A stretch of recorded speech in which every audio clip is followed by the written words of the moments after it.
ಸತ್ಯಾಸತ್ಯತೆ ಹೊರಗಡೆ ಬರಲಿ. ಮತ್ತೇನು ಮುಖ್ಯಮಂತ್ರಿಗಳು ಸತ್ಯ ಹರಿಶ್ಚಂದ್ರರು ಅಂತೇಳಿ ಮಾತನಾಡ್ತಾ ಇದ್ದಾರಲ್ಲ, ತಮ್ಮ ತಟ್ಟೆಯಲ್ಲಿ ಇವತ್ತು ಸತ್ತಿರ್ತಕ್ಕಂಥ ಹೆಗಣ ಬಿದ್ದಿದೆ. ಇವತ್ತು ನಮ್ಮ ಮೇಲೆ ಆರೋಪ ಮಾಡ್ತಾರೆ ಪ್ರಿಯಾಂಕಾ ಖರ್ಗೆ ಅವರು, ಸಿದ್ದರಾಮಯ್ಯನವರು. ಇವತ್ತು ಆ ಮೂಢ ಬಗ್ಗೆ ಇವತ್ತು ಸಮಗ್ರವಾಗಿ ತನಿಖೆ ಆಗಲಿ. ಮೂರು ನೀವೇ ಮುಖ್ಯಮಂತ್ರಿಗಳಿದ್ದೀರಿ, ಪ್ರಧಾನಮಂತ್ರಿಗಳು ಯಾಕೆ ಸಿಬಿಐ ತನಿಖೆಗೆ ಆದೇಶ ಮಾಡಬೇಕು? ಇವೆಲ್ಲವೂ ಕೂಡ ಮೈಸೂರಿನ ಮೂಢ ಹಗರಣ. ಇವತ್ತು ಅನ್ವರ್ ಮಾನಪ್ಪಾಡಿ ಕೊಟ್ಟಿರ್ತಕ್ಕಂಥ ವರದಿ ವಕ್ಫ್ ವಿಚಾರದಲ್ಲಿ, ಅದೇ ರೀತಿ ನನ್ನ ಮೇಲೆ ಇರ್ತಕ್ಕಂಥ 150 ಕೋಟಿಯನ್ನು ಆರೋಪ ಮಾಡಿದ್ದೀರಿ. ಇವೆಲ್ಲವನ್ನೂ ಕೂಡ ಸಮಗ್ರವಾಗಿ ತನಿಖೆ ಆಗಲಿ, ಸಿಬಿಐಗೆ ನೀವೇ ಆದೇಶ ಮಾಡಿ. ಸಿದ್ದರಾಮಯ್ಯವ್ರಿಗೆ ಬಹಳ ವಿಶ್ವಾಸ ಬಂದಿದೆಯಲ್ಲ ಸಿಬಿಐ ಬಗ್ಗೆ, ನೀವೇ ಆದೇಶ ಮಾಡಿ ಮುಖ್ಯಮಂತ್ರಿಗಳು. ಅದನ್ನು ಬಿಟ್ಬಿಟ್ಟು ಇವತ್ತು ಹಿಟ್ ಅಂಡ್ ರನ್. ಇವತ್ತು ಯಡಿಯೂರಪ್ಪನವರ ರಾಜಕೀಯ ಮುಗಿಸ್ಬೇಕು. ನಾನು ಮೊದಲ ಬಾರಿ ಶಾಸಕನಾಗಿ, ರಾಜ್ಯದ ಅಧ್ಯಕ್ಷನಾಗಿ ಪಕ್ಷ ಸಂಘಟನೆ ಮಾಡ್ತಾ ಇದ್ದೇನೆ. ನನ್ನನ್ನು ಹೇಗಾದ್ರೂ ಮಾಡಿ ಸದೆ ಬಡಿಬೇಕು. ಮಾನ್ಯ ಸಿದ್ದರಾಮಯ್ಯನವರೇ, ನಿಮ್ಮ ಗೊಡ್ಡು ಬೆದರಿಕೆಗೆ ಹೆದರ್ಕೊಳ್ತಕ್ಕಂಥ ಪ್ರಶ್ನೆ ಇಲ್ಲ.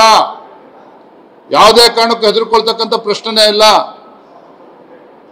ಹಾಗಾಗಿ ಈ ರೀತಿ ಕಳ್ಳ ಆರೋಪಗಳನ್ನು ಮಾಡೋದನ್ನ ಬಿಟ್ಟು ಸದನದಲ್ಲಿ ಇವತ್ತು ಗೌರವವಾಗಿ ಉತ್ತರ ಕರ್ನಾಟಕದ ಬಗ್ಗೆ ಚರ್ಚೆ ಮಾಡಿ, ರಾಜ್ಯದಲ್ಲಿ ಇವತ್ತೇನು ಬಾಣಂತಿಯರು ಸಾವಾಗಿದೆ, ಶಿಶುಗಳ ಮರಣ ಆಗಿದೆ, ಅದ್ರ ಬಗ್ಗೆ ಚರ್ಚೆ ಮಾಡಲಿ.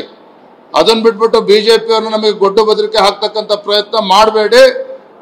ನಿಮಗೆ ಪ್ರಾಮಾಣಿಕತೆ ಮೊನ್ನೆ ನೋಡಿದ್ರಿ, ಪಂಚಮಸಾಲಿ ಹೋರಾಟ, ರೈತಾಪಿ ವರ್ಗದವರು ಇರ್ತಕ್ಕಂಥದ್ದು, ಹಿಂದೂಗಳ ಮೇಲೆ ಇವತ್ತು ಲಾಠಿ ಪ್ರಹಾರವನ್ನು ಮಾಡಿದ್ರು. ಈ ರೀತಿ ಏನಿವತ್ತು ಷಡ್ಯಂತ್ರ ನಡೀತಾ ಇದೆ. ಇವತ್ತು ಸಮಾಜಗಳ ಮಧ್ಯೆ ವಿಷ ಬೀಜವನ್ನು ಬಿತ್ತಕ್ಕಂಥದ್ದು, ನಮ್ಗಳಿಗೆ ಇವತ್ತು ವಿರೋಧ ಪಕ್ಷದವರು ಬೆದರಿಕೆ ಆಗ್ತಕ್ಕಂಥದ್ದು, ಇದ್ಯಾವುದಕ್ಕೂ ಕೂಡ ಭಾರತೀಯ ಜನತಾ ಪಾರ್ಟಿ ನಾವು ಬಗ್ಗುವಂಥ ಪ್ರಶ್ನೆ ಇಲ್ಲ, ಹೆದರು ಓಡೋಗ್ತಕ್ಕಂಥ ಪ್ರಶ್ನೆ ಇಲ್ಲ.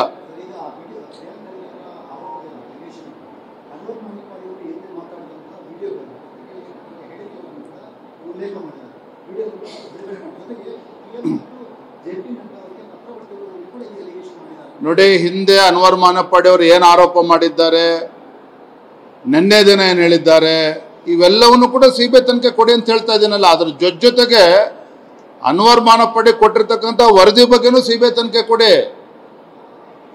ನಾವು ಕೊಡಬೇಡಿ ಅಂತ ಹೇಳ್ತಾರೆ. ನನ್ನ ಮೇಲೆ ಏನು ಆರೋಪ ಮಾಡಿದ್ರೆ ಅದನ್ನು ಸಿಬಿಐ ತನಿಖೆ ಕೊಡಿ. ಅನ್ವರ್ ಮಾನಪ್ಪಾಡಿ ವರದಿ ಜಸ್ಟಿಸ್ ಆನಂದ್ ಅವ್ರು ಏನು ಕೊಟ್ಟಿದ್ದಾರೆ ಅದ್ರ ಬಗ್ಗೆನೂ ಕೂಡ ಸಮಗ್ರವಾಗಿ ತನಿಖೆ ಆಗಲಿ.